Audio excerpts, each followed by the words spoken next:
nowadays it seems like everybody that's doing wholesale real estate is either doing $100,000 a month or looking to do $100,000 a month. And the purpose of this video is to break down exactly what that looks like, because the idea of doing $100,000 a month is very deceiving and it's not what you think it is, okay?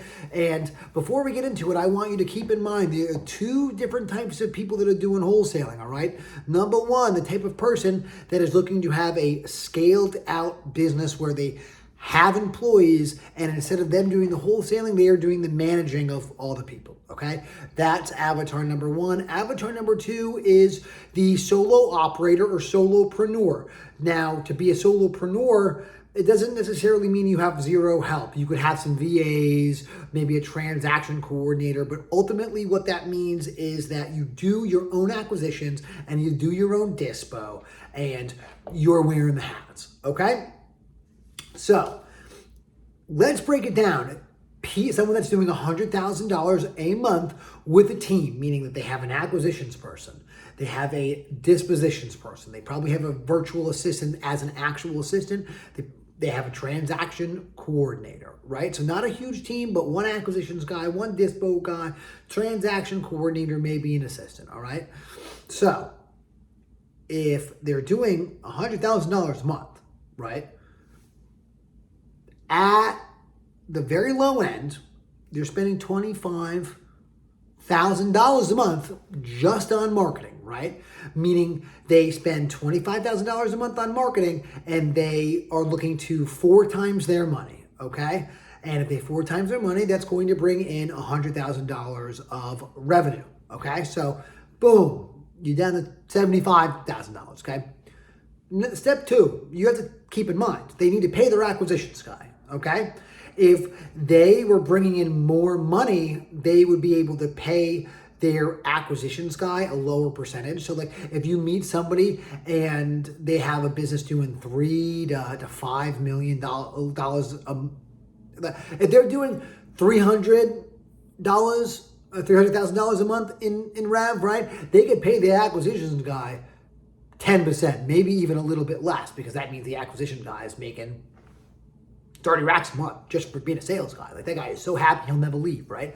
But if you are only bringing in $100,000 a month, you can't pay that acquisitions guy 10%.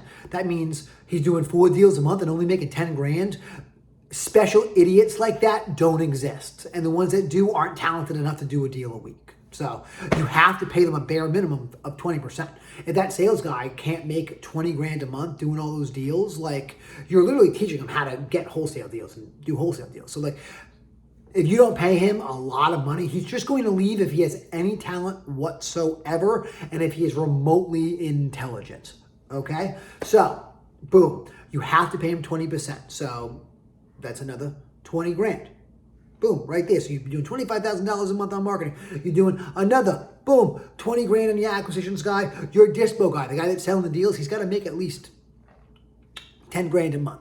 Dispo guys are willing to make less because they really don't have many skills. They're not really doing that much, but they need to make at least 10 grand a month, okay? You got to give them 10%. So boom, there's another 10 grand, okay? Your transaction coordinator at the very least, it's going to be what? Like very least $500 a deal. So you're doing a deal a week, that's boom, 2 grand right there. And then they probably have another 2-3 grand that is spent on maybe a personal assistant. And then also systems and technology, like their CRM costs money, their Dash lead account costs money, like they have other nonsense that somehow adds up. It really, really does. It's super annoying, but it's just the truth. I wish it wasn't, right? So their actual profitability is probably like 40%, right? So they're making 40 grand a month. Don't let them fool you. So they're walking around, oh man, I'm the man, I'm making 100 grand a month. You're bringing in 100 grand, they're bringing in 100 grand a month in revenue, but like they're only keeping 40 grand a month, okay? That's it. Yeah, it's a lot of money out to make and a lot of risk and a lot of responsibility for 40 grand. Like, that's not really worth it in my opinion. However, if you want to build a big scaled out business, you must go through this. So I guess my point is the only time it makes sense to have a scaled out business that's doing 100 grand a month is if you're in the process and you're working your way up to doing 300 grand a month. Then it kind of becomes worth it. It very much becomes worth it at that point. The other, my gorgeous wife and my daughter just walked in. Hi, pretty princesses. Hi, sorry. Don't apologize. Now, if you're doing 100 grand a month as a solopreneur, it looks much different. You're still spending the 25 grand, 30 grand a month on marketing, right? You still have a transaction coordinator and maybe a personal assistant. Maybe that costs you a total like 4 grand a month, whatever, right? So like, let's say 30 grand a month, 35 grand a month, okay? The rest is yours.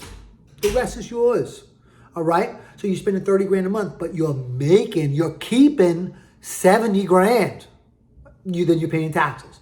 But like, whoa, that's really, really good. That's really, really, really good. Ideally, you're doing 1 deal a week, average deal size, boom, 25 grand. And that's a pretty normal, low-key life. Monday to Friday, you're doing an appointment a day, you're locking up one, off to the races. So if they're a solopreneur, they're doing 100 a month, he's smart, he's wise, mad respect.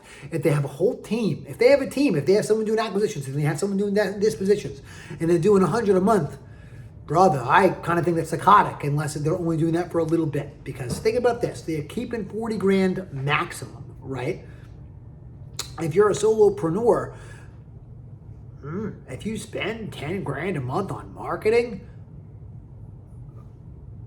you'll easily make 50 grand if you're good. If you're average, not good, average, you'll make 50 grand in revenue and have zero responsibilities, zero stress about other people's lives, and you're gonna make the same 40 grand. So keep in mind, when somebody says they're doing 100 grand a month, first off, they're probably lying. Second off, look at their business model, and if they have a whole team, don't be discouraged. Don't even be kind of discouraged. And if they're a solopreneur, hit them up and try to pick their brain because they're a very efficient, smart human being. There we go. Happy hunting, and I wish you the best.